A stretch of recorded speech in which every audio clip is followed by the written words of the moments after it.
welcome to Anchor Moments.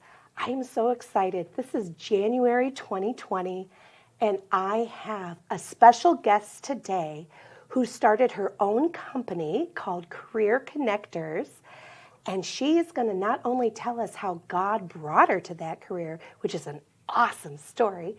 She's also, at the end of the show, you're going to want to pay attention because she's going to tell us the top 5 new careers that are coming in this new decade, so we can really hear about that. So if you or any of your friends are looking for a job right now, today's show is your show. I'd like to introduce you right now to Jessica Pierce. Hi, Jessica. Thank you for having me, Gina. This is great. It's just so exciting to have you. I've seen you a few times. I've actually been to Career Connectors when I was looking for a job a few years ago. That's great. I'm glad you were there with us. I am too. Now, Jessica, I had saw on your Facebook you had told this amazing story of how you got started with Career Connectors. And I'm really looking forward to hearing you tell about that today, and tell us a little bit about yourself as well. Oh, thank you. I kind of fell into this. And it's I never signed up to run a nonprofit organization, but the way it happened was pretty incredible. So it's been 10 years now. Okay. 10 years? 10 years, yeah. Wow. So you've already done a full decade, and now it's decade number 2. Decade for us. So in the midst of the recession in 2008 and 9, so I was running a staffing firm, and that firm was servicing land development and commercial real estate clients. Okay. In the area we live, the market hit really hard in the building and construction.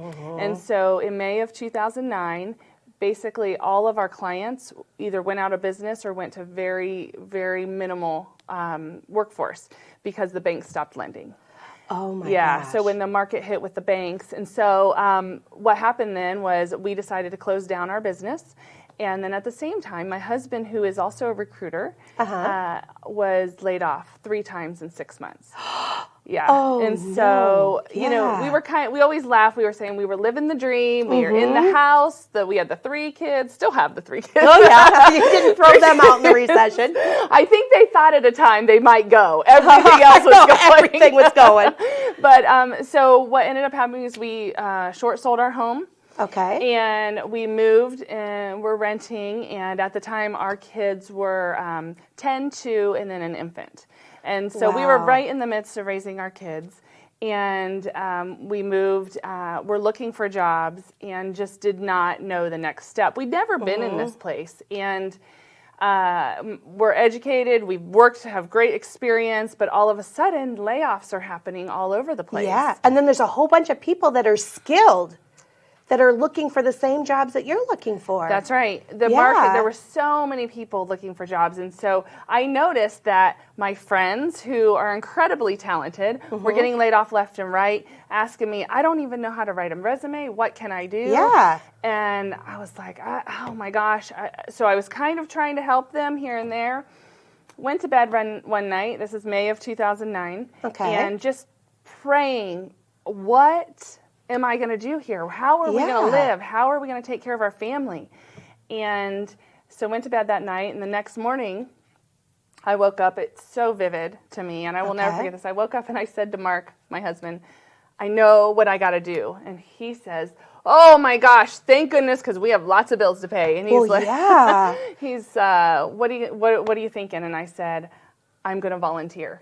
He goes, that doesn't pay the bills. Exactly, because you have zero money coming in because he's not bringing in any either. No. And I said, you know, babe, I don't say this very often, but it's a clear call from God. It's clear. I have to do this. And he goes, well, I'm not going to argue with God. Well, yeah. So I called up my local church, our home church, and just said, can I have a room in the back of the church once a week, and I want to help people write resumes. And they said, absolutely, please. Yeah, because they're getting probably a lot of people asking about that because they're just devastated and they don't know where to go. That's right. And if you haven't done that since you were a kid, you know, I mean, I know exactly where you're at with that. Market's totally different. Resume applicate, totally different. People that have worked for companies for 20 and 30 years, all of a sudden, I don't know what to do. And I don't have a job. Yes. Yeah. So I started just once a week inviting people to come get their resume looked at, helping them. And then I realized people wanted to talk to employers. And so I pulled in one of my friends who runs an organization with employers. And she started helping me bring employers. And we started growing 25 people a week. And then my senior pastor called me out of the blue one day and said, I heard you're doing this thing for helping people get jobs. And I said, yeah. He goes, okay, will you come on stage and talk this weekend? Because I want to talk about people serving and how they can serve in their giftedness. It doesn't have, children's ministry is great, ushering is great, but not everybody is called for that. And he goes, you're doing something you're called for. And I said, sure. So spoke live at 9 services. Wow. Big church in the valley. And that was new for you because you weren't a professional speaker. Not at all. So that was huge too. Huge.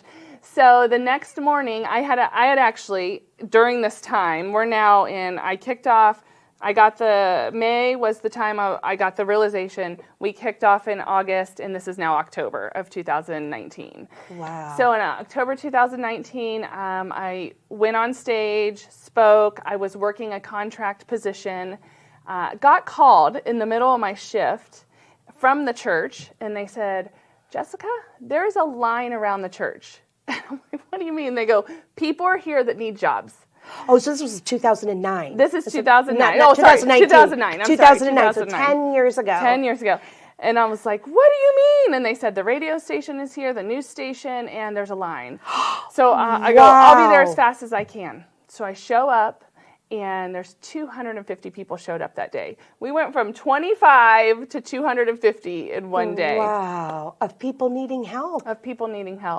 And so we did our program, and where we have a keynote speaker, we have employers, and then we have resources. And one of the employers got up there who happened to be working for the census, and it was the 2010 census at the time. Wow, because that's happening right now. Those of you looking for jobs, they're actually hiring right now for the 220 census. They are, in fact, nationally, everywhere. Yeah. They're hiring. Someone has to knock on doors and to help people explain how to do that. So they came up, and this was such a great moment. The guy, the HR director for that company, stands up in front of this room, and he says, I have 3,000 jobs. I can hire all of you today. Wow. And I was like, whoa, what just happened? Is huge. Look at all those lives you were able to make a difference for right there and then. Definitely confirmation that what I had been called to do was to do this area. So then we kept doing the program. We ended up turning it into a nonprofit. We realized it was more than what I had originally signed up for, to help a couple people write resumes. And now we are 10 years, lots of hills and valleys. We work with a lot. We've served just under 40,000 people now in the 10 years we've been doing this. Wow. So it's been a pretty incredible ride. And that entire part was because you prayed before you went to bed. God, I want to get a new job. I don't know what to do. Please help me. Yeah. And in the morning, you really felt what he wanted you to do first was volunteer. Yeah, it was so clear. It was incredible. Yeah. And I always hear, it just takes one person. It just takes one person to make an impact. And I could never really understand that. I'm like, no, you got to have a big group. You got to do us. And I'm telling you, if it's God calling, it's going to happen. You are going to figure out one person can change many, many lives. Now, I don't do this alone. I certainly have an incredible team that does this with us now. But But in the beginning, it was you. Yeah. You know, and then having to take that leap of faith to ask your pastor, will he give you a room? That's right. One day a week to be able to do this. Yeah. It's been quite a journey. Yeah, that is a wonderful journey. Yeah. And then now you work for a nonprofit because you have owned it, but you're able to draw a salary from that too, correct? And to put food on the table. That's right. I remember a meeting with my pastor, and he said, it was about a year in. Okay. And he said, Jessica, it's so clear that this is what you're called to do. You have to figure out a way to fund it, so this is what you can do with your life, and you're able to pull a salary from it. Yeah. And so it took about 3 years to make that happen, but we're there now, and it's been pretty awesome. Wow, that is so awesome. Yeah. That is so awesome. Now, I went to some of your Career Connector things, in 2015, I knew I had a part-time job at the YMCA, did that for 10 years. I was their community outreach person. Loved it. It was the perfect job for me while I was doing kind of the stay-at-home mom thing. I did that for a few years, but I needed, just a little part-time work because I had a husband who was drawing a full salary, that helped out. Yep. And when I had one child in college and one child getting ready to go to college, I knew, okay, I was a teacher before I was a stay-at-home mom and had a master's degree in education and taught school for 11 years. But then I had a ton of years where doing community outreach, I didn't have to stay with technology. I just had to be in person and go to chamber events and go to other events and tell about the YMCA and get people to come to the events that the YMCA was having. So it was very, very simple for me to do. I just had to use my energy and love and passion and then go out in the community. It was great. And when I decided to leave, I prayed to God and I said, God, I will go anywhere you want to send me. I will do any job that you want for me to do. However, you've got to make the signs big. You got to make them crystal clear because I'm not hearing you. I'm talking to you all the time, but I don't hear any voices coming back. You're not talking in burning bushes to me or anything. But if you would really, really give me crystal clear direction, I will throw away my free will that you have given me, and I will say yes to your will, and I'll do whatever you ask. Yeah. And it's really funny because God doesn't always do things instantly, where it's so crystal clear and oh, here it is. Sometimes he has this big picture for you and it's over here, and there's a few things you have to do that'll get you to over here. Yeah. And so it was funny, a week after I prayed that, and this is, it was a week before this day on the back of my Anchor Moments book that I prayed that, God introduced me to Christine Ellis, who had a show on Holy Spirit Broadcasting Network, which just started in 2015. I met her in September of 2015. Holy Spirit Broadcasting Network started in March of 2015, and Christine Ellis was one of her first broadcasters. And when I told a story, I was the chair of the YMCA Interfaith Prayer Breakfast, and I told a very heart-touching story of a friend who survived the Holocaust. And during the Holocaust, when she was surrounded by evil and death, one of her fellow Jewish friends gave her a gift. And it spread extreme joy to her. And it was a very, very simple gift. It's in chapter 14, and you can read that another time if you would like to. But when I got off the stage, there wasn't a dry eye in the place. And Christine Ellis was so touched that she came running towards me, gave me this big bear hug, and said, I want to join your prayer breakfast planning committee. And I said, well, sure. And she said, here's my business card. I didn't think about it until 4 years later. Oh, wow. But her business card said Christine Ellis, Holy Spirit Broadcasting Network. No, I didn't get a job immediately with HSBN. I actually, for 6 months, tried to get a job. I went to Career Connectors and saw some of the things you were doing, but I did not know how to do Windows Excel, which was really big. That one really plummeted me.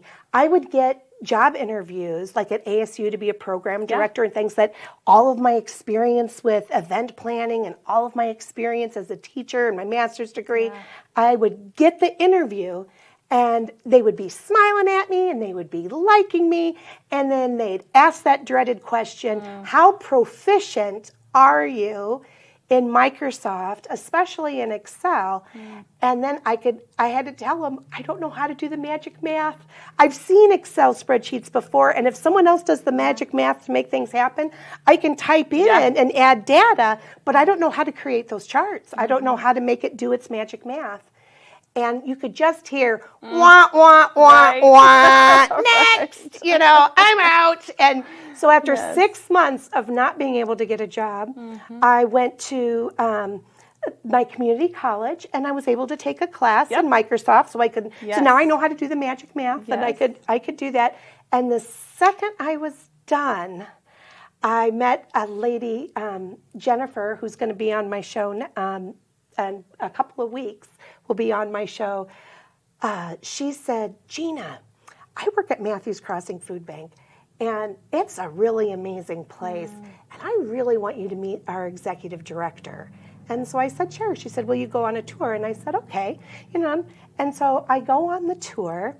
Jan Terhune was the executive director. She was in a sorority, and anchors was their symbol. They did a lot of things with anchors.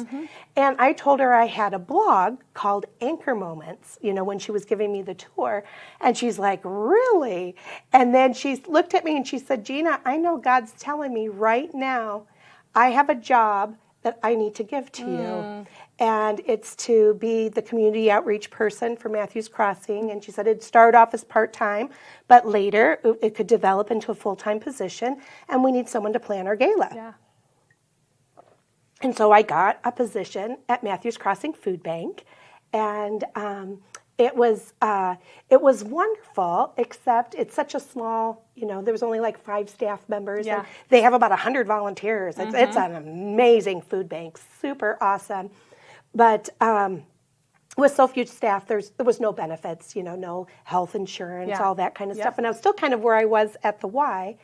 And I had an opportunity doing community outreach for them at Even Stevens, that I went to their restaurant and I gave the commercial for the gala, and I thanked Even Stevens for dropping off a silent auction basket, and they offered me a job.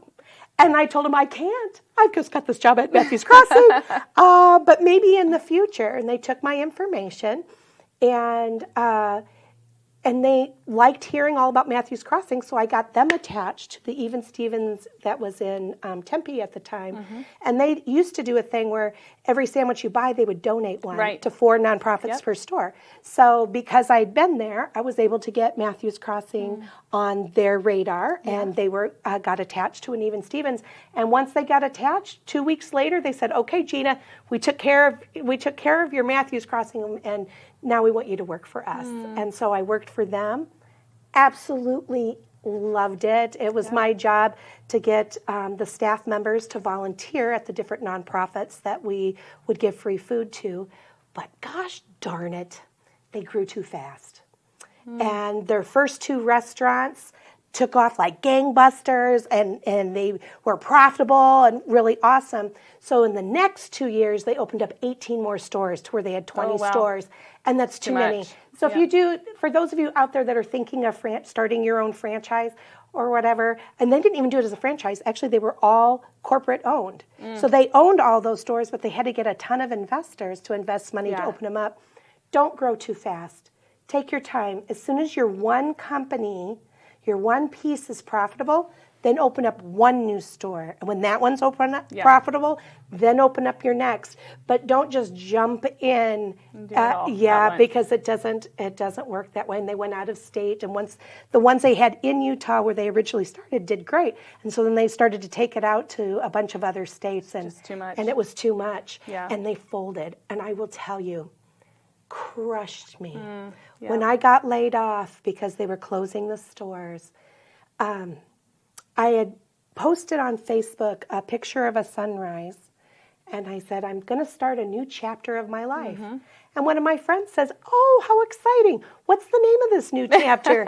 And I said, I don't want to call it Crying on the Couch, but that's all I've done for the last 2 days. And that's when I announced I just got laid off from Even Stevens. They closed their stores. I'm devastated. And I don't know what I'm going to do, but it has to be a new chapter because this book, it's gone. Well, it's one of the top 5 most stressful things you can go through in your life is a layoff, a firing, a career change. One of the top 5. Yeah. And so many people sit in that space of crying on the couch, and I don't know what to do, and I can't even get up. Yeah. And I thought, and I loved that job. I mean, seriously, I loved it. Every moment that my eyes were open, I was working, because I was community outreach for them too. Yeah. And I was over 4 stores, which had 16 nonprofits that I got to deal with. And I loved it.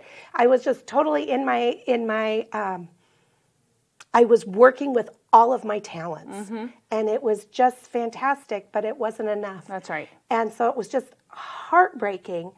And then the second day of crying, my husband was like, oh, good Lord, Gina, stop it. He said, you know what? You started that Anchor Moments blog in 2015, and you have told me since 2015 you were going to write an Anchor Moments book, but you never had enough time. Because you're either working really hard for Matthews Crossing, and then you were working really hard for Even Stevens. This is now your time. We'll be okay. Yeah. Write that book. Don't even apply. I didn't even apply for unemployment, because then you have to look for a job while you're on unemployment, and he didn't want me to have one. He's like, right now, just write that book. And I was like, wow, really, Jeff? And he said, yeah. And I sat down and I wrote my book.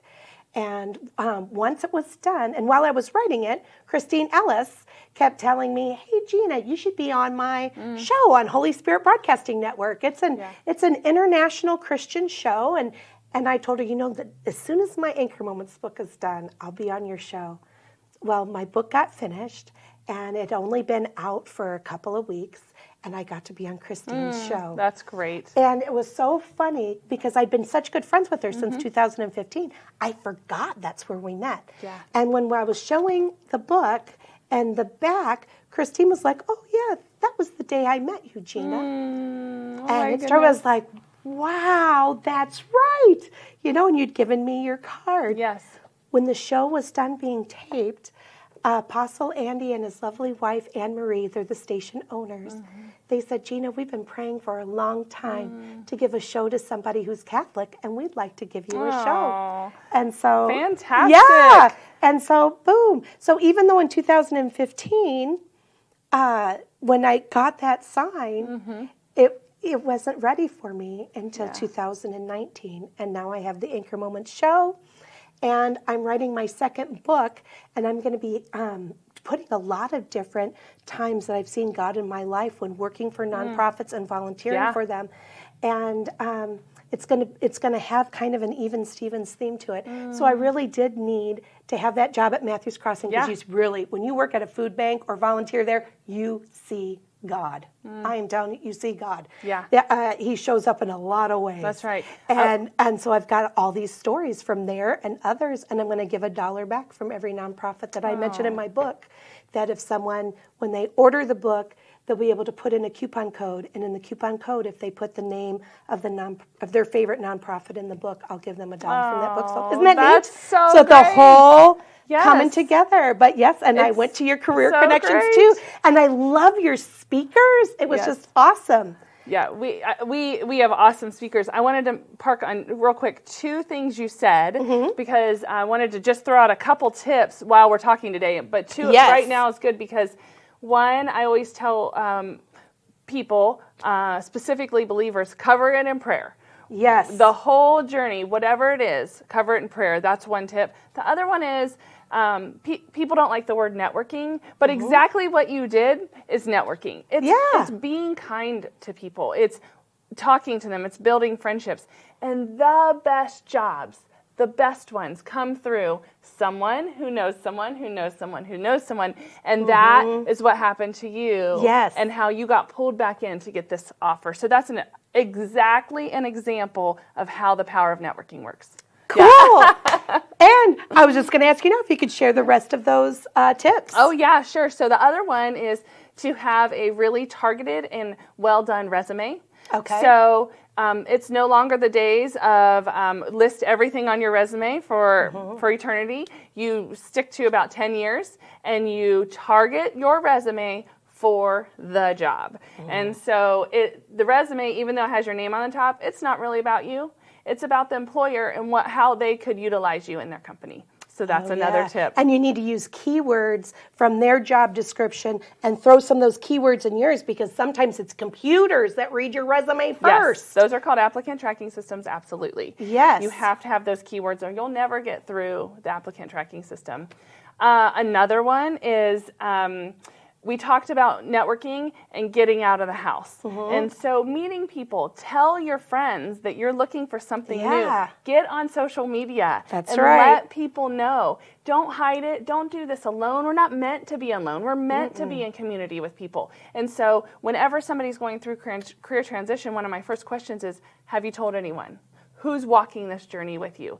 Because even though somebody can't give you a job, maybe they can't pull a job out of their pocket, but they probably know somebody that knows somebody that knows somebody. That's right. And you just got to follow that path. That's right. And my fifth one, my last tip would be, is to just kind of think about the types of jobs you want, make a list of the 10 to 15 companies you would be interested in, make a list of what are your non-negotiables. What what kind? How far will you drive? How do you want to work from home? And then start asking people.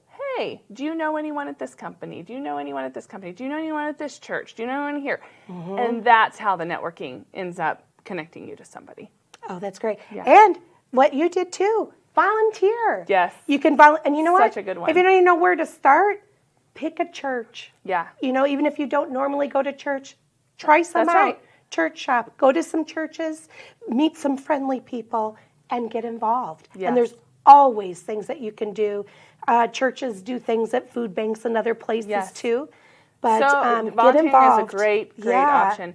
I remember one other moment I had that I'll never forget is we were sitting in church, and this is why church is so important for many reasons, but one of them is you hear the word differently often coming through somebody else that's teaching about it. And what our pastor had said is he was explaining this idea of holy discontent. And I had never heard those words together. And he said, what has God laid on your heart that you're wholly discontent? Could it be refugees? Could it be abandoned kids? Could it be, what is it? And clear as day, it was jobs for me. Wow. Clear as day, it was jobs, and it was people crushed because they didn't know a next step for a job and to bring money into their family. Clear as day. I'll never forget the words holy discontent. That's beautiful. We only have like 30 seconds left, so I was going to do a speed prayer here. Yes. God, please bless everybody out there right now who are looking for a job. Please help them connect to the people that will help them get the job that they are looking for. Please help them to see their signs and to see your love. Amen.